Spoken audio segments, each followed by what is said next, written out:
leader wa chama cha ODM. Karibu sana.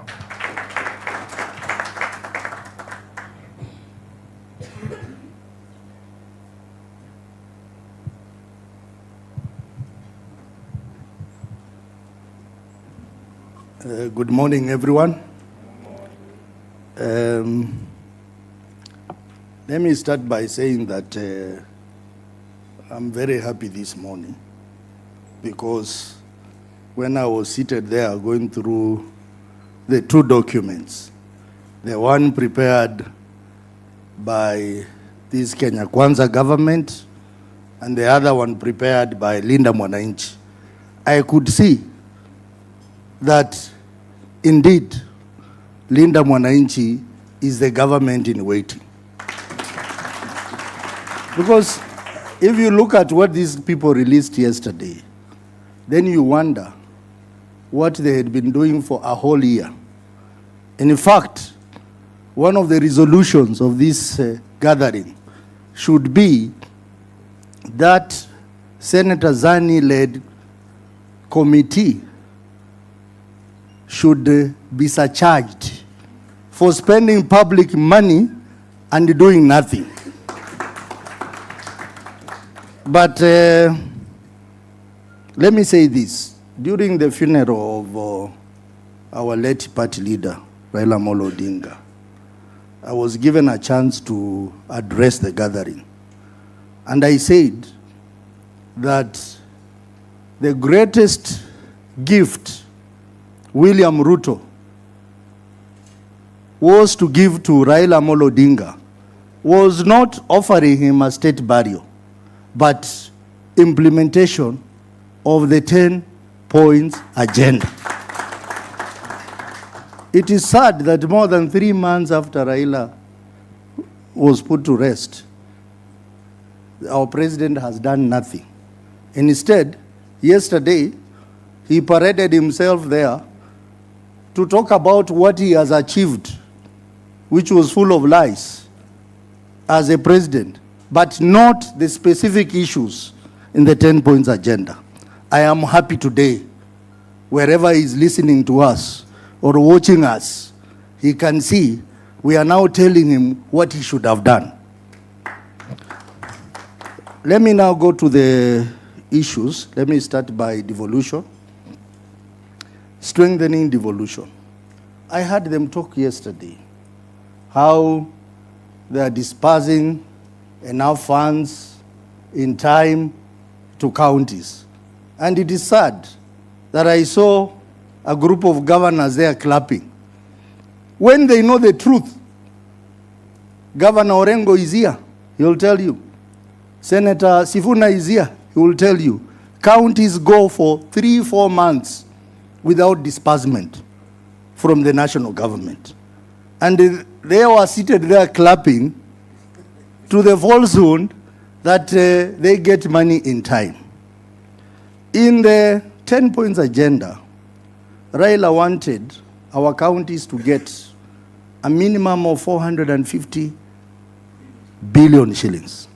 But that 450 billion shillings was tied to the financial year 2024-2025. But 2024-2025, we got less money. The following year, which was financial year 2025-2026, instead of giving us 450 billion, which the senators had pushed hard, they gave us 415 billion, less by 35 billion. Now, 2026-2027, contrary to what William Ruto was telling us yesterday, we have now just processed the budget policy statement. It is talking of 420 billion shillings. Yesterday, the National Assembly passed the Division of Revenue Bill with 420 billion. So why is this man lying to us in daytime that he's going to give us 450 billion when in the BPS it is 420, when in the Division of Revenue Bill it is 420? See you mwongo. Still on devolution, he promised Kenyans that all devolved functions shall be transferred. We are sitting here, instead of him transferring functions to counties, he is taking over the functions of counties. You can see this stampede to build the markets in our counties. Those markets are not built by governors. They are built by William Ruto using revenue from housing levy. We are seeing the so-called industrial park, and this is going to be a white elephant in our counties. Who is doing it? National government. So we are far off from implementing devolution. And in fact, devolution has suffered under William Ruto. The other issue is on electoral justice. And this was one of the issues identified in the NADICO report. And it was very clear. And you remember we went out to protest to say, open the servers. Open the servers. NADICO recommended that we have an audit of election systems. What has happened so far? Nothing. Even the recommendation to set up a committee of experts from ODM and from Kenya Kwanza. ODM presented a name of retired Attorney General Amos Wako to that committee of experts. UDA or Kenya Kwanza has not even submitted their name. And now, we are now being told that the company that was involved in election malpractice, Smartmatic, was irregularly brought back just before Marijan left.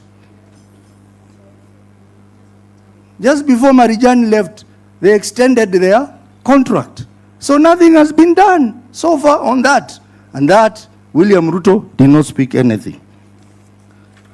On the matter of youth, promoting and protecting the livelihood of young people, I want to say that the gift that this government should have given the youth of this country is to implement the provision of Article 100 of the Constitution. They have not done anything on that. They told us about hustler. They are no longer talking about hustler nowadays. Instead, for conveniency, they have jumped onto Nyota program. They are now moving around the country saying we have brought Nyota. Nyota is a World Bank program. William Ruto should tell us what he has done for the young people of this country. Even hustler now, no one knows how much money has been raised, who is borrowing. It is a fraud. Lastly, on the issue of the right to assemble, you have seen for yourself. Even today in the morning, they wanted to disrupt this assembly by bringing goons. You have seen what they have done to our meetings. That one, we cannot even talk about it in terms of implementation. Because now even this government is now relying on goons to deal with the political opponents. And this is how Haiti started. And now Haiti is a big problem. So we are saying on this one, nothing has been done.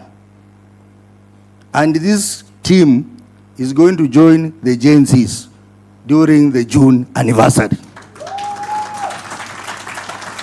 Now, on the issue of compensation of victims of police brutality, I want to agree with Mheshimiwa Omondi that how did they arrive at an arbitrary figure of 2 billion? How did they cost it? Because we are told over 250 youth were killed. How did they arrive at 2 billion? How did they do the assessment? We also have so many of our youth who are languishing in prison. Even as we talk about a deal between ODM and UDA, our youth are in prison. Our youth are facing court cases, and there is no one to represent them there. How are we going to deal with that? And we reject compensation without justice. There can never be compensation without justice. What happened to those police officers who killed our youth at Parliament? Police officers who killed our youth during Azimio demonstration. Some of them are known. What happened to the police officers who are involved in extrajudicial killings and abduction? The deputy IG, whom they said they had suspended, is back in office. And he was involved or accused to have been involved in the issue of Albert Ojwang. So, Kenyans, I hope you are listening. I hope you listen to the lies that were made to us. But we are here to say, we will pursue the dream of Raila Amolo Odinga, which is envisaged in the 10 points agenda to the end. Thank you very much, and God bless you.